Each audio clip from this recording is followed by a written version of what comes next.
ക്രൈസ്തവ ആരാധനകളും കൺവെൻഷനുകളും രോഗശാന്തി ശുശ്രൂഷകളും തടയുന്നതിനുള്ള ബിൽ പാസാക്കിയതിനെതിരെയും തെരഞ്ഞെടുപ്പിന് മുന്നോടിയായി ക്രിസ്ത്യൻ സ്ഥാപനങ്ങൾക്ക് നേരെ നടക്കുന്ന ആക്രമണങ്ങളിലും പ്രതിഷേധിച്ചു നടത്തിയ പ്രാർത്ഥനാ സംഗമം ജനബാഹുല്യം കൊണ്ട് ശ്രദ്ധേയമായി. ആസാമിലെ ഉദൽഗുരി പട്ടണത്തിൽ നടന്ന പ്രാർത്ഥനാ സമ്മേളനത്തിൽ വിവിധ ക്രൈസ്തവ വിഭാഗങ്ങളിൽപ്പെട്ട 25,000-ലധികം പേരാണ് പ്രാർത്ഥനയ്ക്കായി ഒരുമിച്ച് കൂടിയത്. വിശ്വാസം, സംസ്കാരം, ആചാരങ്ങൾ എന്നിവയിൽ എല്ലാ പൗരന്മാർക്കും നീതിയുടെയും തുല്യ പരിഗണനയുടെയും ആവശ്യകതയെക്കുറിച്ചുള്ള ജനങ്ങളുടെ ഉത്കണ്ഠയാണ് ജനപങ്കാളിത്തത്തിലൂടെ പ്രതിഫലിക്കുന്നതെന്ന് സംഘാടകരായ ക്രിസ്ത്യൻ കോർഡിനേഷൻ കമ്മിറ്റി പറഞ്ഞു. ഫെബ്രുവരി ആദ്യവാരത്തിൽ മതപരമായ ചിഹ്നങ്ങൾ നീക്കുക, വൈദികരും സന്യസ്തരും സ്കൂളുകളിൽ സഭാവസ്ത്രം ഉപയോഗിക്കുന്നത് തടയുക തുടങ്ങിയ ആവശ്യങ്ങൾ ഉന്നയിച്ച് ഒരു തീവ്ര ഹിന്ദുത്വ സംഘടന ആസാമിലെ ക്രിസ്ത്യൻ സ്കൂളുകൾക്ക് നോട്ടീസ് നൽകിയതോടെയാണ് സംസ്ഥാനത്ത് പുതിയ പ്രശ്നങ്ങൾ ആരംഭിച്ചത്. സമയപരിധി അവസാനിച്ചതോടെ ക്രിസ്ത്യൻ വിദ്യാഭ്യാസ സ്ഥാപനങ്ങൾക്ക് മുന്നിൽ ഭീഷണി പോസ്റ്ററുകൾ പ്രത്യക്ഷപ്പെട്ടു തുടങ്ങി.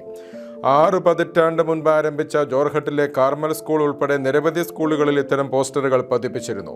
പ്രശ്നത്തിൽ സംരക്ഷണം വേണമെന്ന് സഭാധികാരികൾ പോലീസിനോട് ആവശ്യപ്പെട്ടിരിക്കുകയാണ്.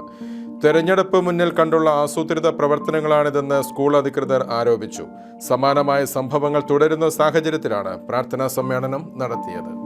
ഭീമ ഗൊറേഗാവ് കേസിൽ മനുഷ്യാവകാശ പ്രവർത്തകനായ ഫാദർ സ്റ്റാൻ സാമി ഉൾപ്പെടെ 16 പേരെ മനഃപൂർവ്വം കുടുക്കി തടവിലാക്കാൻ ഉപയോഗിച്ചതായി പറയപ്പെടുന്ന തെളിവുകൾ കുറ്റാരോപിതരുടെ കമ്പ്യൂട്ടറുകളിൽ സ്ഥാപിച്ചത് പൂനെ പോലീസുമായി ബന്ധമുള്ള വാടക ഹാക്കർ സംഘമാണെന്ന വെളിപ്പെടുത്തൽ London school of economics anthropology പ്രൊഫസറും ബ്രിട്ടീഷ് എഴുത്തുകാരിയുമായ ആൽഫ ഷായുടെ the incarcerations Bhima Koregaon and search for democracy in India എന്ന പുസ്തകത്തിലാണ് ഈ വെളിപ്പെടുത്തലുള്ളത്.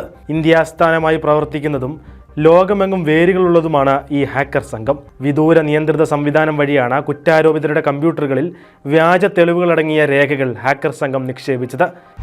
അടുത്ത ബന്ധുവിനെ മതം മാറ്റാൻ ശ്രമിച്ചുവെന്ന ആരോപണത്തിന് വിധേയരായ ക്രൈസ്തവ ദമ്പതികൾക്ക് തടവ് ശിക്ഷ വിധിച്ച് മധ്യപ്രദേശിലെ വിചാരണ കോടതി. സാഗർ ജില്ലയിലാണ് രമേഷ് ബാബുലാൽ എന്ന വ്യക്തിയെയും ഭാര്യയെയും ആരോപണത്തിന്റെ പേരിൽ കോടതി ശിക്ഷിച്ചത്. തടവിന് പുറമെ 50,000 രൂപ പിഴയും വിധിച്ചിട്ടുണ്ട്. 2021 ഒക്ടോബറിലാണ് കേസിനാസ്പദമായ സംഭവം. ക്രിസ്തുമതം സ്വീകരിക്കുന്നതിന് പണം വാഗ്ദാനം ചെയ്തതായി രമേഷിന്റെ അടുത്ത ബന്ധു ആരോപണം ഉന്നയിച്ചിരുന്നു. എന്നാൽ ഇത് തെളിയിക്കുന്നതിന് മതിയായ രേഖകളോ സാക്ഷികളോ കേസിൽ ഇല്ലാതിരുന്നിട്ടും വെറും ആരോപണത്തിന്റെ പേരിൽ ശിക്ഷ വിധിച്ചതിനെതിരെ പരക്കെ പ്രതിഷേധം ഉയരുന്നുണ്ട്.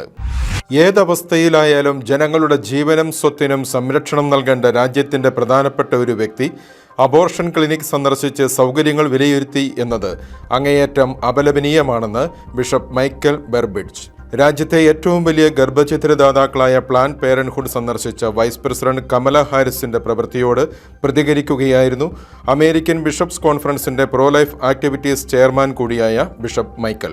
മനുഷ്യജീവനെ പ്രോത്സാഹിപ്പിക്കുന്ന നിരവധി ഓർഗനൈസേഷനുകളും സംഘടനകളും രാജ്യത്ത് ഉണ്ടെന്നിരിക്കെ മനുഷ്യജീവൻ ഏതുവിധത്തിലും ഇല്ലാതാക്കുമെന്നുള്ള ഭരണകൂട അജണ്ടയാണ് ഇത്തരമൊരു പ്രവൃത്തിയിലൂടെ കമല ഹാരിസ് നടത്തിയിരിക്കുന്നതെന്നും ബിഷപ്പ് കൂട്ടിച്ചേർത്തു. സത്യസഭയെ അനുദിനം അറിയുവാൻ, സഭയെ സ്നേഹിക്കാൻ സൺഡേ ശാലോം യൂട്യൂബ് ചാനൽ ഇപ്പോൾ തന്നെ സബ്സ്ക്രൈബ് ചെയ്യുക.